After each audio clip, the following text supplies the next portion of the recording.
சரவண பவ. உருவாய் அருவாய் உளதாய் இலதாய் மறுவாய் மலராய் மணியாய் ஒளியாய் கருவாய் உயிராய் கதியாய் விதியாய் குருவாய் வருவாய் அருள்வாய் குகனே.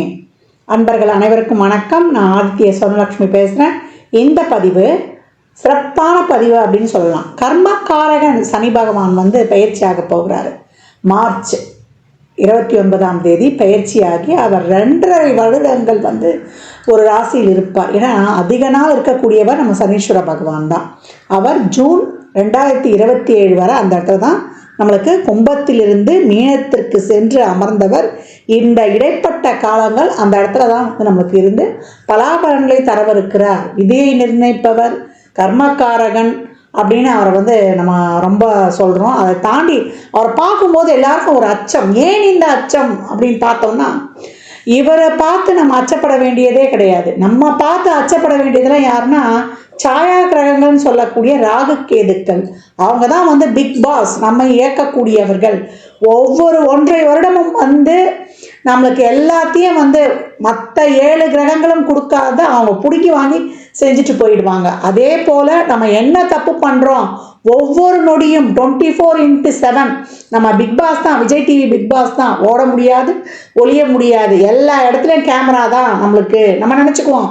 நான் நிறைய பதிவுகளில் இதை ஏன் உங்களுக்கு நினைவூட்டுறேன், மறுபடியும் சொல்கிறேன்னா, எப்பயாவது ஒரு தடவை நமக்கு ஞாபகம் நம்ம கவனமாக நடந்துக்குவோம் இல்லையா? அதனால் ஏற்கனவே இருக்கிற கர்மாவால் தான் நம்ம பிறந்து இவ்வளோ கஷ்டப்படுறோம். இனி வரக்கூடிய காலங்களில் நம்ம எப்படி பக்குவமாக ஒரு இறை வழிபாட்டோடு, ஒரு இறை மார்க்கத்தோடு, ஒரு நேர்மறை சிந்தனைகளோடு நம்ம அன்புணர்வோடு, அதே போல் நன்றி உணர்வோடு நம்ம நடக்கும்போது நமக்கு எல்லாமே ப்ளஸ் ஆர் மைனஸ் எல்லாமே நம்ம சரிசமமாக பாவித்து பக்குவமாக கடந்துடுவோம். போதும், இந்த கர்மாவை இந்த ஜென்மத்தில் அனுபவித்தது போதும். இனி வரக்கூடிய அடுத்த பிறவிலையாவது நம்ம ஒரு நிம்மதியான வாழ்க்கை வாழணுன்றதுக்கு தான் இந்த இன்ட்ரோலே நான் உங்களுக்கு இவ்வளோ பெரிய விளக்கம் கொடுக்குறேன். அன்பர்கள் அனைவரும் இந்த சனீஸ்வர பகவான் பயிற்சியாகி 12 ராசிக்கும் சிறப்பான பலாபலன்களை தரவிருக்கிறார். ஏன்னா ஒரு 6 ராசி ரொம்ப அருமையாக இருக்கும். ஒரு 6 ராசி கொஞ்சம் கவனமாக நடந்துக்கணும். எப்படிலாம் நம்ம கவனமாக நடந்துக்கலாம், இதை எப்படி நம்ம டேக்கிள் பண்ணிட்டு போகிறது? ஏன்னா சனீஸ்வர பகவானை பொறுத்த வரைக்கும் அவரை மாதிரி நன்மையை தரக்கூடியவரும் இல்லை. அவரை மாதிரி ஒரு கொடுங்கோல் அப்படின்னு சொல்லுவோம் இல்லையா, ஒரு ஹிட்லரை பார்த்துருக்குறோம். நான் அதே போல் நம்ம மகாபாரதத்தில் நமக்கு 2 கேரக்டர் இருக்கு இல்லையா, ஒன்று தர்மர், ஒன்று துரியோதனன். அந்த மாதிரி 2 கேரக்டருமே அவர் பார்த்துருப்பார். அப்போ சனி கொடுத்தால் தடுப்பவர் எவர்? நல்லதும் அதுவே, கெட்டதும் அதுவே. அவர் எப்படி இருக்காரு? அவர் திரிகோணத்தில் வந்தாலும் சரி, கேந்திரத்தில் வந்தாலும் சரி, இல்லை மற்ற இடங்களில் வந்தாலும் சரி, 3 கேட்டகரி, 1 5 9, 1 4 7 10, நமக்கு 3 6 8 12 இந்த இடங்கள்லாம் வந்தால் நம்ம எப்படி இருக்கணும்? அப்போ 1 5 9 வந்தால் நம்மையும் யாருக்காக வாழ்கிறோமோ நம்ம குலத்தையுமே பாதிக்கும். கேந்திரத்தில் வரும்பொழுது நம்மளுடைய வாழ்வாதாரத்தையே பாதிக்கும். நம்ம யாரை ரொம்ப இது பண்ணுறோமோ அந்த உறவுகளை, அதே போல் நம்மளுக்கு பொருளாதார வகையில் நம்மளை ரொம்ப அன்றாட ஒரு வாழ்க்கையை லீட் பண்ணுறதுக்கு ரொம்ப ஸ்ட்ரகிள் பண்ணுவோம்.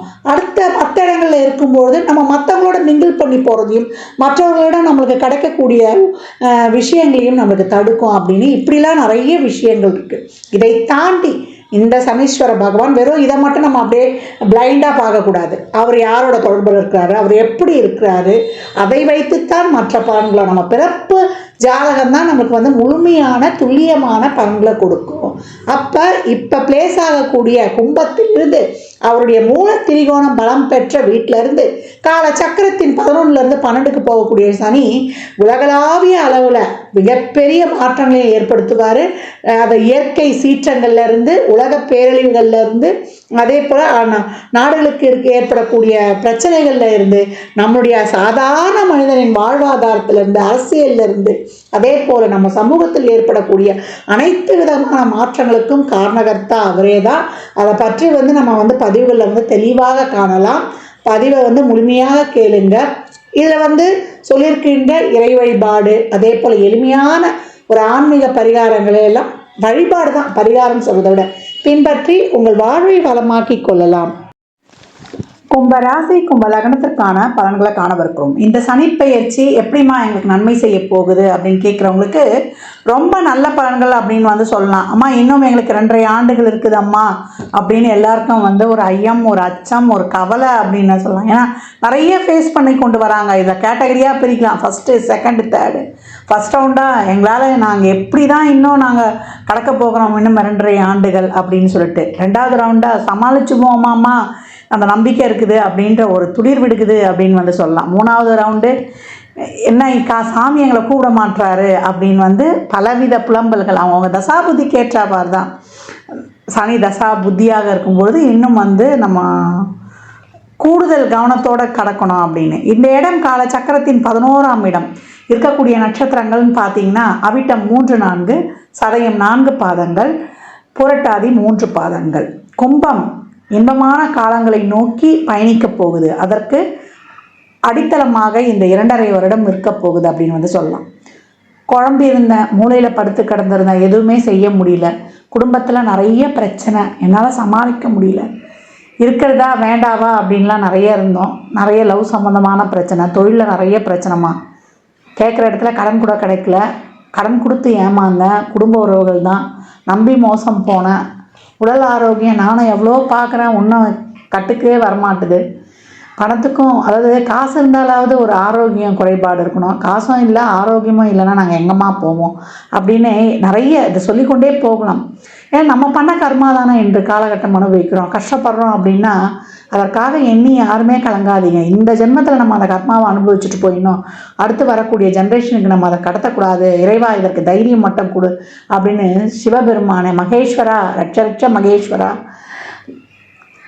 ஜெகநாதா நீ தான் எனக்கு வந்து நிறைய அனுகிரகத்தை தரணும்னு அவனை வந்து சரணாகதி அடைங்க. ரொம்ப இக்கட்டான சூழல்லாம் வருதா, உன்னை விட்டால் எனக்கு யாரும் கிடையாது, நீ என்னை என்ன பண்ண போகிற, நீ என்ன நினச்சிருக்கிற, என்ன நீ இந்த காலத்தை எனக்கு எப்படி கடக்க நீ உதவ போகிற, இல்லை நீயா நானான்னு நான் பார்க்கணும், எனக்கு தெரியாது, ஒவ்வொரு நாளும் நான் கடந்து வருவது வாழ்வா சாவா அப்படி இருக்குது, நீ தான் என்னை வந்து வழி நடத்தணும் அப்படின்னு இறைவன்கிட்ட சண்டை போடுங்க. என்னை படைத்தவன் நீ, எத்தனை காலத்துக்கு நான் கஷ்டப்படுவேன் அப்படின்னு. கும்ப ராசி லக்னக்கார அன்பர்கள் கவலையே வேணாம், தைரியமாக பிரபஞ்சத்தின் அனைத்து விதமான சூட்சும ரகசியங்களும் உங்களுக்கு தெரியும். யாரும் எட்டாத நிகழ்ச்சிகளையும் செயல்களையும் நீங்கள் வந்து அறியக்கூடியவர்கள். இந்த சனிப்பெயர்ச்சி உங்களுக்கு ஜென்ம சனி விலகியது. நிறைய வந்து குழப்பம், கவலை எதுவுமே செய்ய முடியாது, நீங்கள் நினச்சா கூட செய்ய முடியாது. அப்படிலாம் வந்து கட்டுண்டு இருந்தவர்களுக்கு இப்பொழுது அந்த தலையில் இருந்த பெரிய ஒரு தலையில் ஒரு உங்கள் தலை வந்து ஒரு 10 கிலோ வெயிட் தான் தாங்கணும்னா அதில் 100 கிலோ வெயிட் வச்சா என்ன பண்ணுவோம்? ராசிநாதனே இருந்தால் கூட நம்ம பண்ண கர்மாவை நாம் அனுபவிக்க வேண்டும் இல்லையா? இதில் இருக்கக்கூடிய சனி நட்சத்திரமும், இதில் இருக்கக்கூடிய செவ்வாய் நட்சத்திரமும், இதில் இருக்கக்கூடிய குருவோட நட்சத்திரமும். செவ்வாய் நட்சத்திரம் ஏதாவது ஒரு விபத்து, கண்டம், ஒரு பழி, பாவம், பங்காளி பிரச்சனைனும். சதய நட்சத்திரம் வந்து நிறைய டிப்ரெஷன், மன உளைச்சல், நான் எப்படி நான் பைத்தியமாக தான் ஆகலை அப்படின்னு சொல்லக்கூடிய ஒரு, அவங்க சொல்லும்போதே ரொம்ப கஷ்டமாக இருக்கும். எங்களால் முடியலம்மா, நாங்களும் எவ்வளோ முயற்சி பண்ணுறோம், முடங்கி போயிருந்தோம் அப்படின்னு. அவங்க எப்படி கடந்து வந்தாங்க அப்படின்னு கேட்டிங்கன்னா அவங்களுடைய கர்மாவே கலைஞ்சி போச்சுமா, இனிமேல் அடுத்த ஜென்மாவெல்லாம் நான் எனக்கு இருக்குமா இல்லைன்னு தெரில, இந்த ஜென்மாவோடு என்னுடைய பிறவி முடிஞ்சிருச்சு அப்படின்வாங்க. புரட்டாதி நட்சத்திரம் ரொம்ப கடன் பிரச்சனை மாட்டிக்கிட்டோம்மா, கடன் கிடைக்கவும் இல்லை, கொடுத்த மாட்டிட்டோம், நிறைய வந்து எப்படி தான் இந்த கடனெல்லாம் அடைச்சிருவோம்மா, கடன்காரன்ற பேர் எங்களுக்கு நீங்குமா, குழந்தைகளுக்காக நாங்கள் வந்து ரொம்ப கஷ்டப்படுறோம், குழந்தை நலன் சார்ந்த விஷயங்களுக்காக நிறைய ஒரு தொழிலில் முதலீடு போட்டு ஏமாந்தோம், இப்படின்னு பல சொல்லிகிட்டே இருக்கலாம் நம்ம, அதுக்கு ஒரு நாள் ஃபுல்லாக. இதெல்லாம் நீங்கி கும்பம் ரொம்ப சிறப்பான காலநிலையை வந்து அடைய போகுது அப்படின்னு வந்து சொல்லலாம். பாத சனியாக வருகிறார். இந்த காலகட்டம் வந்து நிறைய பெரிய முதலீடுலாம் போட்டு தொழிலை விரிவுபடுத்துறதுலாம் போகாதீங்க. இன்னும் நம்ம வந்து ஒரு 2.5 ஆண்டுகள் கவனமாக வந்துடணும். ஏன்னா சுயம்தான் ஆக்டிவேட் ஆகுது. இதே முதல் ரவுண்டாக இருக்குதாலும் சரி, 2வது ரவுண்டாக இருந்தாலும் சரி, 3வது ரவுண்டாக இருந்தாலும் ரொம்ப பொறுமை, நிதானத்தை கையாளுங்க. நமக்கு தொழில் இந்த காலகட்டம் ஓரளவு நம்ம கை கொடுத்துரும். ஏன்னா லாபஸ்தானத்தை வந்து சனியும் குருவும் பார்ப்பாங்க. அதனால் வருமானம் கண்டிப்பாக உண்டு வேலையில். இது வரைக்கும் கடன் வாங்கி தான் செலவு செஞ்சது போய் இப்போ வரக்கூடிய இந்த பயிற்சி வந்து நல்ல தொழிலை கொடுத்து அதில் வந்து ஒரு வருமானத்தை கொடுத்தோம். எதுவுமே வருமானமே இல்லை, போட்ட போட்ட முதலீடு கூட எனக்கு திரும்பலை, நான் பெரிய கடன்காரன் ஆனேன்னு சொன்னவங்கலாம் இப்போ அதை பிரச்சனையிலிருந்து மீண்டு வருவது, தொழில் விரயங்கள் சுப விரயங்களாக ஆகுவது, உங்களுக்கு வந்து ஒரு அலைச்சல் திருச்சலோட வேலையில் ஃபுல்லாக உங்களை கமிட் பண்ணிக்கோங்க. நம்மளுக்கு சனிச்சாரத்தெல்லாம் நம்ம பயணிக்கும்போது நம்ம ஃபுல்லாக நம்ம வேலை உண்டு நம்ம உண்டுன்னு உங்கள் தொழிலையும் உங்களுடைய முன்னேற்றத்துலேயும் உங்கள் தொழில் முன்னேற்றத்துலேயும் மட்டும் ஃபுல்லாக நீங்கள் இன்வால்வ் ஆகி நீங்கள் கடந்து வந்துடணும். இந்த காலகட்டம் குடும்ப உறவுகளும் சரி, நம்ம லவ் ரிலேஷன்ஷிப்பில் இருந்தாலும் சரி, இல்லை அம்மா அப்பா குழந்தை குட்டி அக்கம் பக்கம் யாரும் நம்ம புரிந்து கொள்ள மாட்டார்கள். யாருக்கும் போய் நான் நல்லவன் நான் நல்லது தான் நினைக்கிறேன் நீங்கள் போய் உங்களை வந்து சுய பிரகடனம் எதையும் செய்யக்கொள்ள வேண்டாம். யாரையும் திருத்துறன்னு நீங்கள் போகாதீங்க, நீங்கள் மாறிடுங்க. எப்போ ஒன்று தெரிஞ்சுக்கணும், பீப்புள் ஸ்கில்லோட முதல் ஃபண்டமெண்டல் அடிப்படையை நம்ம திருந்திக்கணும். நம்ம கூட யார்கிட்ட ஒத்து போக நம்ம அடுத்தவங்களை சொல்லக்கூடாது, நம்மளால் கரெக்டாக அவங்கள ஹேண்டில் பண்ண முடியல, அதுதான் அங்கே பெரிய மைனஸ். இந்த காலகட்டம் எல்லா உறவுகள்கிட்டையுமே கேட்ட கேள்விக்கு பதில், மற்றபடி மௌனம் சர்வார்த்த சாதகம் அப்படின்னு ஒரு இறைவனுடைய திருநாமத்தை ஒரு ஃபோனை எடுத்தாலே நீங்கள் வந்து ஓம் சரவண பவ சிவாய நமக அப்படின்னு எவ்வளோக்கு எவ்வளோ வந்து நீங்கள் மந்திரங்களை உச்சாரணங்கள் செய்கிறீங்களோ அவ்வளோக்கு அவ்வளோ உங்கள் வாழ்க்கையில் மிகப்பெரிய வளர்ச்சிகளை காணலாம். தொழிலுக்கு இனிமேல் வரக்கூடிய காலங்களில் நல்ல ஒரு தொழிலை வந்து ஹேண்டில் பண்ணோன்றவங்க இப்பயும் அவங்க அதிகப்படியான முயற்சியும் உழைப்பையும் போடுங்க. யார்கிட்டையும் போய் எந்த உரையும் மாற்றன்னு சொல்லாதீங்க. சம்மந்தமே இல்லாமல் அந்த இடத்துல வந்து ஒரு அசிங்கம் அவமானம் ஒரு பழிச்சொல் இதெல்லாம் படுறீங்கன்னா சர்வம் கிருஷ்ணார்ப்பணம் எல்லாம் என் முருகனுக்கு சமர்ப்பணம் அப்படின்னு சொல்லிட்டு அந்த இடத்த விட்டு கடந்து வந்துடுங்க. கஷ்டமோ நஷ்டமோ ஒரு அவமானமோ படும்பொழுது நம்ம கர்மா தொலைஞ்சது, இனிமேல் நமக்கு நல்லது நடக்க போகுதுன்ற தன்னம்பிக்கையோடு செயல்படும் பொழுது கும்பம் இன்பமயமான இகபர சுகங்களை பெறும் அப்படின்னு வந்து சொல்லலாம். உடல் ஆரோக்கியத்தில் கவனமாக இருக்கணும். 2ஆம் இடம் என்பது நம்முடைய உணவு பழக்க வழக்கங்கள், ஐம்புலன்களால் நம்ம வந்து நம்ம நல்லதையே நினைக்கணும், நல்லதையே செய்யணும். வெளி உணவுகளை தவிருங்க, நேரத்துக்கு சாப்பிடுங்க, நேரத்துக்கு தூங்குங்க, ரெகுலர் எக்ஸசைஸ் வைங்க.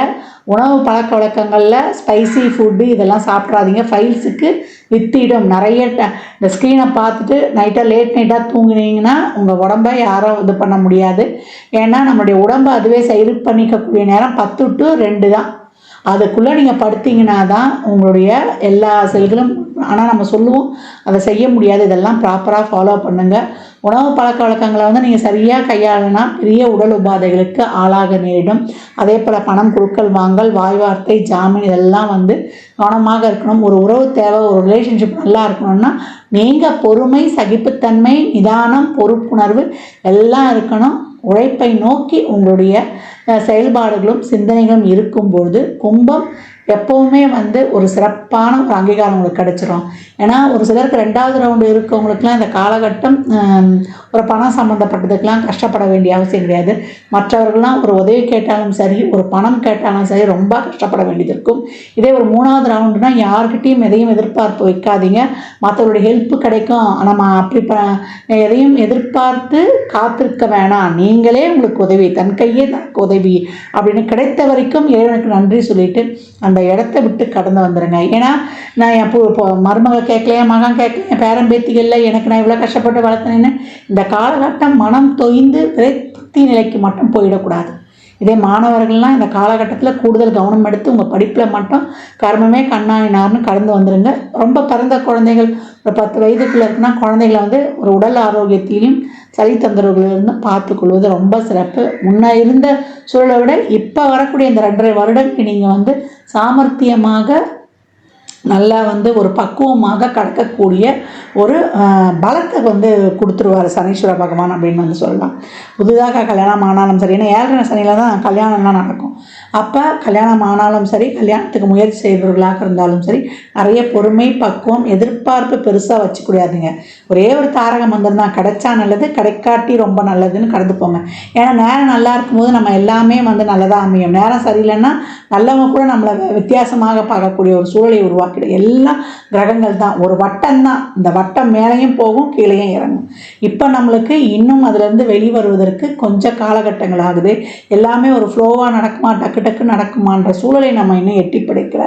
அதனால் கொஞ்சம் பொறுமை, நிதானம், சகிப்புத்தன்மை, பொறுப்புணர்வோடு நம்ம வந்து அனைத்து விஷயங்கள்லேயும் வந்து நம்ம ஒரு நன்றி உணர்வோடும் ஒரு அன்புணர்வோடும் இருக்கும்போது இந்த பக்குவம் தான் வரணும். எல்லாத்தையும் சமமாக பாதிக்கக்கூடியது. ஒரு சந்தோஷம் வந்தாலும் சரி, ஒரு தொய்வு நிலை வந்தாலும் சரி, ரெண்டுத்தையும் பக்குவமாக எடுத்துகிட்டு போகிறதுக்கு நம்ம அந்த அளவுக்கு ஒரு சமநிலைக்கு வர்றதுக்கு கடவுளுடைய அனுகிரகம் நிறைய தேவை. அதனால தான் அவருடைய பாதத்தை மொத்தம் கெட்டியாக பிடிச்சிக்கோங்க. சிவ வழிபாடு நிறைய செய்யுங்க. இன்னும் 11 இறுதியில் சொல்கிறேன், இந்த சனி பயிற்சியில் நம்ம என்னென்ன செய்யணும்னு அதையும் பின்பற்றி உங்கள் வாழ்வை வளமாக்கி கொள்ளுங்கள். கும்பம் மிக சிறப்பான காலங்கள். தொழிலில் மட்டும் கவனத்தை செலுத்துங்க, உங்களுடைய முன்னேற்றத்தில் மட்டும் கவனத்தை செலுத்துங்க, உடல் ஆரோக்கியத்தில் கவனத்தை செலுத்துங்க, அனைவருக்கிட்டையும் விட்டு கொடுத்துட்டு போயிடுங்க. சொன்னதெல்லாம் திருப்பி திருப்பி ஒரு தடவைக்கு 2 தடவை ஒரு பேப்பரில் கூட எழுதி வச்சுட்டா பரவாயில்ல. பொறுமை தான் இந்த காலத்தில் உங்களுக்கு, இதுதான் உங்களுக்கு தாரக மந்திரமே. மெடிடேஷன், யோகா, தியானம். நான் ஏற்கனவே சொன்ன மாதிரி ஏன் இதை திருப்பி திருப்பி சொல்கிறேன்னா, ஒரு தடவைக்கு 2 தடவை சொல்லும்போதாவது உங்களுடைய ஆள் மனதில் பதியும் அல்லவா. அதுக்கு தான் இவ்வளோ நான் சொல்கிறேன். ஏன்னா 7.5 சனியில் தான் நம்ம போன ஜென்மாக்கள் செஞ்ச கர்மாக்கள்லாம் தீர்வதற்கு இந்த காலகட்டம் தான் நம்மளுக்கு. சனீஸ்வர பகவான் நம்ம யாருமே அவரை குறை சொல்லவே முடியாது. ஏன்னா தீர்த்துடணும். இந்த ஜென்மாவை தீர்க்கலைன்னா நம்ம அடுத்து நம்ம சந்ததிகளுக்கு கடத்துவோம். இந்த சந்ததிகள்ன்றது அந்த பிறவிலையும் நம்ம தான் பிறக்க போகிறோம். அதனால் இப்பயே நம்ம அதையெல்லாம் அனுபவிச்சிட்டோம்னா அடுத்து வரக்கூடிய காலங்களாவது பிறக்கவிருக்கிற சந்ததிகள் நல்ல புதிய சந்ததிகளாக, ஒரு சுபிக்ஷமான சந்ததிகளாக இருப்பதற்கு நாம் வழிவகை செய்வோம். கும்பராசி லக்னக்கார அன்பர்கள் எப்பவும் பொறுமை, நிதானம், சகிப்புத்தன்மை, பொறுப்புணர்வு, விடாமுயற்சி உங்களுக்கு என்றைக்கும் விஸ்வரூப வெற்றியை தரும்.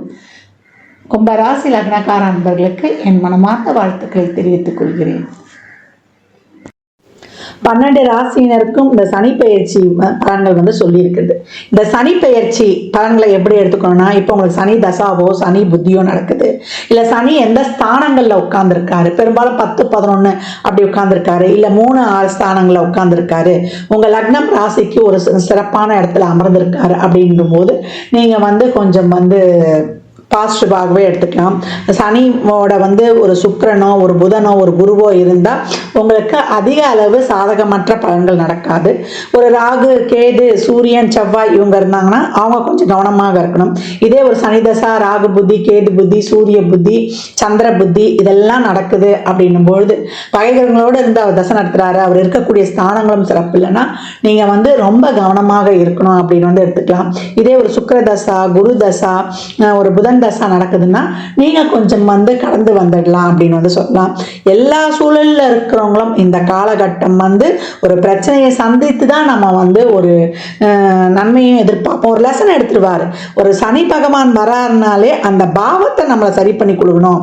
அப்ப நீங்க எதுலேயும் உங்களுக்கு பிரச்சனை இருக்கா, உங்க உடல் ஆரோக்கியத்துல பிரச்சனை இருக்கா, இல்லை உங்க லைஃப்ல பிரச்சனை இருக்கா, உங்க குடும்பத்துல பிரச்சனை இருக்கா, உங்களுடைய உறவு முறையில பிரச்சனை இருக்கா, நீங்க போற வழியில உங்களுடைய சிந்தனையில உங்க சிந்தனை தெளிவில்லாம இருக்கா, உங்க தொழில பிரச்சனை இருக்கா, அதே போல நீங்க சமூகத்துக்கு சமுதாயத்துல இருக்கான்னு எல்லாத்துலயும் இருக்கக்கூடிய பிரச்சனைகளை சுட்டி காட்டி அதை நீங்க இந்த காலகட்டம் அதை சரிப்படுத்திக் கொள்வதற்காக தான் நம்மளுக்கு இவர் இந்த 7.5 சனி காலகட்டங்களில் வர்றாரு. இந்த கர்மாக்களை நம்ம அனுபவித்துறணும்.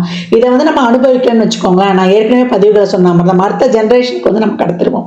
இப்ப வரக்கூடிய இந்த 7.5 சனியில நம்ம ஏன் கண்டு நடுங்குறோம், நம்ம என்னென்ன தப்பு பண்றோம், ஒவ்வொரு வினாடியும் ஒவ்வொரு நொடியும் இந்த ஜென்மத்தில் பண்றது அடுத்த ஜென்மத்தில் 2, 6, 10 வந்துடும். நம்ம போன ஜென்மத்தில் செய்தது தான் இந்த காலகட்டத்தில் 4, 8, 12 ஸ்தானங்களில் இருந்து நம்மளுக்கு பலன்களை கொடுக்க போகுது. அதனால 7.5 சனி வந்துருச்சுன்னு யாரும் கவலைப்படவே வேண்டாம்.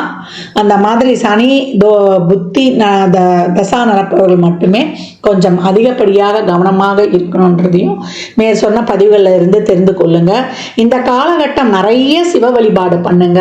அதே போல சனீஸ்வர பகவான், புகழ்பெற்ற சனீஸ்வர பகவான்களான திருநள்ளாறு, திருக்கள்ளிக்காடு, குச்சானூருக்கெல்லாம் சென்று வாங்க. அங்க போனாலும் வெறும் சனீஸ்வர பகவானை மட்டும் வழிபடக்கூடாது, அங்க இருக்கக்கூடிய சிவனை வழிபடணும். இந்த காலகட்டம் சிவ வழிபாடு தான் ரொம்ப சிறந்தது. ஆரோக்கிய குறைபாடு இருக்கா, சிவனுக்கு பிரதோஷத்திலேயோ இல்லை அமாவாசையிலேயோ இல்லை அஷ்டமி நாட்கள்ல பைரவருக்கோ நீங்க விபூதி அபிஷேகம் வாங்கி கொடுப்பது, செல்வ செழிப்புக்கு சந்தனத்தை வாங்கி கொடுப்பது, தோஷங்கள் இருக்குது போகணும் அப்படின்னா பால் வாங்கி கொடுப்பது, அதே போல நிறைய உங்களுக்கு அருகம்புல் வாங்கி விநாயகரை வழிபடுவது. விநாயகர் வழிபாடு தொடர்ந்து பண்ணணும். சித்தி புத்தி, அதாவது சிந்தனையையும் கொடுத்து புத்தியையும் கொடுத்து வெற்றியையும் கொடுத்துருவார். சிந்தனை தெளிவை கொடுத்து நல்ல அறிவை கொடுத்து வெற்றியையும் அவர் கொடுத்துருவாரு அப்படின்னு சொல்லலாம். இந்த சனி பயிற்சியில அடித்தட்டு மக்கள் துப்புரவு பணியாளர்கள், அவங்க தூய்மை பணியாளர்கள். அந்த தூய்மை பணி செய்பவர்களுக்கு உங்களால் இயன்ற அன்னதானங்களை நிறைய செய்யுங்க. மாற்றுத்திறனாளிகளுக்கு நம்மளுக்கு அவங்களுடைய வாழ்வாதாரத்திற்கு நீங்கள் உதவும் பொழுது, அன்னதானம் செய்யும் பொழுது நீங்கள் ஒரு ஃபுல் மீல்ஸும் வாங்கி கொடுக்கலாம். இல்லை சித்திரான்னங்கள் சொல்லக்கூடிய நம்ம தயிர் சாதம், புளி சாதம் இந்த மாதிரி அன்னதானம் பண்ணும்போது எலுமிச்சங்காய் ஊறுகாவோட கொடுக்கணும். அப்புறம் ஒரு வாட்டர் பாட்டில் தண்ணி மேலே ஒரு சில்லறை பணம் ஒரு 21 ரூபா 51 ரூபா வைத்து ஒருவருக்காவது முழுமையா கொடுங்க. ஒரு பெட்ஷீட்டு, செருப்பு, கொடை அப்படின்னு வைத்து கொடுக்கும் பொழுது சனிக்கிழமை சனி ஓரையிலையோ இல்லை நீங்க பிறந்த கிழமைகளிலேயோ இல்லை ஒவ்வொரு மாத பிறப்புகள்லையோ நீங்க கொடுத்து கொண்டு வரும்பொழுது இந்த காலகட்டம் மிக சிறப்பான பலன்களை நீங்க கண்கூடாக காணலாம். அதனால அதே போல நவகிரகத்தில் இருக்கக்கூடிய சனீஸ்வர பகவானை இந்த வெறும் நல்லெண்ணெய் தீபம் போட்டா போதும். அது ஒரு 9 முறை வளம் வந்தா போதும். இந்த ஆன்டி கிளாக் வைஸா வளம் வர்றதெல்லாம் தயவு செய்து பண்ணவே பண்ணாதீங்க. இந்த கோச்சாரத்தில் சனி பயிற்சியால் நடக்கக்கூடிய பலன்களை சொல்லியிருக்கிறோம். இன்னும் துல்லியமான பலன்களில் இந்த தசாபுத்தி உங்களுக்கு, இந்த சனி பயிற்சி உங்களுக்கு பொருளாதாரத்துக்காக சப்போர்ட் பண்ண போதா இல்லை உறவுகளுக்காக சப்போர்ட் பண்ண போதா என்பதெல்லாம் உங்கள் சுய ஜாதகத்தை அறிந்து கொள்ளும் போது மட்டுமே நாம் தெல்ல தெளிவாக அறிந்து கொள்ள முடியும். அதனால 7.5 சனி வந்துருச்சு நம்மளுக்கு, அதில் விரைய சனி வந்துருச்சு, பாத சனி வந்துருச்சு, கண்ட சனி வந்துருச்சு, அர்த்தாஷ்டம சனி வந்துருச்சு, அஷ்டம சனி வந்துருச்சு அப்படின்னு பயப்பட வேண்டாம். சனி எந்த இடத்தில் இருந்தாலுமே அவரை சாதகமாக்கி கொள்ள இறைவனை வழிபடும் பொழுது மிக சிறப்பான பலன்களை நம்ம அனைவருமே பெற்றுக்கொள்ளலாம். பெரிய நெருப்பு யாருன்னு கேட்டீங்கன்னா சிவபெருமான். அவருடைய நெற்றிக்கண்ணிலிருந்து தோன்றிய அந்த நம்முடைய சின்ன நெருப்பான நம்முடைய முருகப்பெருமானையும் வழிபடும் பொழுது மிக சிறப்பான பலன்களை காணலாம். எவ்வளோக்கு எவ்வளோ கோயிலில் நீங்கள் எலுமிச்சம்பழத்தை, ஒரு குங்குமம், ஒரு மஞ்சள் பேக்கெட்டோட தானமாக கொடுக்குறீங்களோ அதை அவ்வளோக்கு அவ்வளோ உங்களுடைய வாழ்க்கையில் மிகப்பெரிய வெற்றிகளை காணலாம். எலுமிச்சம்பழத்தை மாலையெல்லாம் கோத்து போட்டுறாதீங்க. எலுமிச்சம்பழத்தை மாலையெல்லாம் கோத்துட்டா அதுக்கு இந்த பவரே போயிடும். அந்த மாதிரி போட்டு கொண்டு வாங்க. சாமி கிட்ட எலுமிச்சம்பழம் வச்சு உதிரியாக கொடுத்துருங்க. குலதெய்வ கோயிலில் போய் இந்த காலகட்டம் வழிபட்டு வருவது ரொம்ப சிறப்பு. மாதம் போய் வழிபட்டாலும் பரவாயில்ல. 33 எலுமிச்சம்பழத்தை ஒரு சகப்பு துணியில் நல்லா மஞ்சள் தண்ணியில் கழுவிட்டு ஒரு சகப்பு துணியில் தொட்டு ஒரு எலுமிச்சம்பழத்தை எடுத்து வைத்து மூட்டை கட்டி உங்களுக்கு என்ன கோரிக்கையோ அவர்கிட்ட கொடுத்துட்டு வந்துருங்க. ஒரு மஞ்சத்தூள் குங்குமம் பாக்கெட்டோட கொடுத்து கொண்டு வரும்பொழுது உங்க வாழ்க்கையில் மிகப்பெரிய வெற்றிகளை காணலாம். தனியா நீங்க ஒரு 3 பழம் வச்சு வாங்கிட்டு ஒன்னு உங்க கூடையே வைத்துக்கோங்க, ஒன்னு ஜூஸ் போட்டு குடிச்சிருங்க, ஒன்னு பூஜை அறையில வைத்துக் கொள்ளுங்க. இதை வாய்ப்பு கிடைக்கும் போதெல்லாம் செய்து கொண்டே வரும்பொழுது அந்த எலுமிச்சம்பழம் பேக்ல வைக்கிற எலுமிச்சம்பழம் காஞ்ச உடனே நீங்க இன்னொரு எலுமிச்சம்பழம் வச்சுக்கலாம். அது அழுகுது, ஒரு கருப்பாயிடுமானா உங்ககிட்ட இருக்கிற அத்தனை கண்டிஷ்டியும் போயிடுச்சுன்ட்டு நீங்க தைரியமாக இருக்கலாம். நேரம் கிடைப்பவர்கள் திருவண்ணாமலை கிரிவலம் செல்வது ரொம்ப சிறப்பு. பௌர்ணமிக்கு தான் போகணும் அந்த கூட்டத்தில்னு கிடையாது. 24x7 365 நாளும் எப்போ நினைக்கிறீங்களோ தாராளமாக கிரிவலம் சென்று வரலாம். அது அமாவாசை, பௌர்ணமி, பிரதோஷம், அஷ்டமி, நவமி, பஞ்சமின்னு எல்லா நாட்கள்லையும் போகலான்னு சொல்லியாச்சு. சித்தர் ஜீவசமாதி வழிபாடு செய்வது, அங்கே போய் அமர்ந்து மெடிடேஷன், யோகா, தியானம், மெடிடேஷன் தியானம் பண்ணுவது. யோகா நம்ம உடம்புக்கும் நல்லா புத்துணர்ச்சியை கொடுத்துரும் தினமும் பண்ணும்பொழுது. டே டு டே நம்ம உடம்பை ஆக்டிவாக வச்சுக்கிறது. நான் ஏற்கனவே சொன்ன மாதிரி தான் எக்ஸசைஸ். அதே போல் உணவு பழக்க வழக்கத்தில் இயற்கை உணவுகளை சாப்பிடுவது, நலன் தமயந்தி படம் பார்ப்பது, ஹரிச்சந்திரா படம் பார்ப்பது, இல்லை அந்த கதைகளை கேட்பது. ஏன்னா 7.5 சனியினால தான் அவங்களுக்கு அந்த கதையே நடந்தது. இதெல்லாம் பார்க்க இதுவுமே வாழ்க்கைக்கு ஒரு டெக்னிக் ஆகிடும். 1, 4, 7, 10 பிறப்பு ஜாதகத்தில் சனி இருக்குமா, இப்போ கோச்சாரத்தில் அப்படி வர்றவங்களுக்கும், ஜென்ம சனியாக இருக்கிறவங்களுக்கு, அர்த்தாஷ்டம சனியாக இருக்கிறவங்களுக்கு, கண்ட சனிகளாக இருக்கவங்களுக்கு, 10 சனி வரவர்களாக இருந்தாலும் இந்த கதைகளை படிப்பது. பொதுவாக எப்பவுமே இந்த சரித்திர கதைகளை, சனி தோஷம் இருக்குது, சனி தசா புத்தியோ நடக்குதுன்றவங்க கூட பார்க்கும்போது மிகப்பெரிய ரிலீஃப் கிடைக்கும். அதாவது மன அழுத்தம் நிறைய ஆயிடும், ஒரு பயம் பற்றிக்கொள்ளும். இதெல்லாம் நீங்குவதற்கு தான் இந்த செயல்பாடுகள்லாம். இல்லை எல்லா விதமான செயல்பாடும் சொல்லியிருக்கிறேன். யார் யாரால என்னென்ன முடியுமோ தாராளமாக பின்பற்றுங்க. வாரத்தில் ஒரு நாள் உங்கள் குழந்தை கிழமையில எழுந்து நீங்க பிரம்ம முகூர்த்தத்தில் தீபம் போடுவீங்களோ, இல்லை 6 to 7 அந்த நாளில் வரக்கூடிய ஓரை. இப்போ ஞாயிற்றுக்கிழமைனா 6 to 7 சூரிய ஓரையாக வரும். அதே போல் 1 to 2 சூரிய ஓரையாக வரும். அதே போல் இரவு 8 to 9 அதே சூரிய ஓரையாக வரும். இல்லை அந்த ஓரையில் விளக்கு போடுறதோ, இல்லை 4 to 6 நித்திய பிரதேசத்தில் விளக்கு போடுறதோ, தீபம் ஏற்றி வழிபடும் பொழுதும், அன்னதானங்கள் செய்யும் பொழுதும் இறைவனுடைய திருநாமங்களை கோளறுப்பதிகம் கேட்பது, அதே போல் அனுமன் சாலிசா, அதே போல் பைரவ அஷ்டகம், துர்கா அஷ்டகம், சத்ரு சமார திருசதி, இதெல்லாம் கேட்க கேட்க கேட்க உக்ர தெய்வங்களையும் காவல் தெய்வங்களையும் வழிபட வழிபட உங்களுக்கு அனைத்து விதமான பலன்களும் கிடைக்கப்பெறும் அப்படின்னு சொல்லலாம். பதிவு பெரிய பதிவாக தான் கொடுத்துருக்குறேன். இதை பொறுமையாக பாருங்கள். இதை பார்த்தீங்கன்னா எளிமையான செயல்பாடுகள் இதெல்லாம் நீங்கள் செய்ய செய்ய உங்கள் வாழ்க்கையில் மிகப்பெரிய முன்னேற்றங்களும் மாற்றங்களும் ஏற்றங்களும் எந்த கிரக பயிற்சியிலையும் நீங்கள் பெற்றுக்கொள்ளலாம்.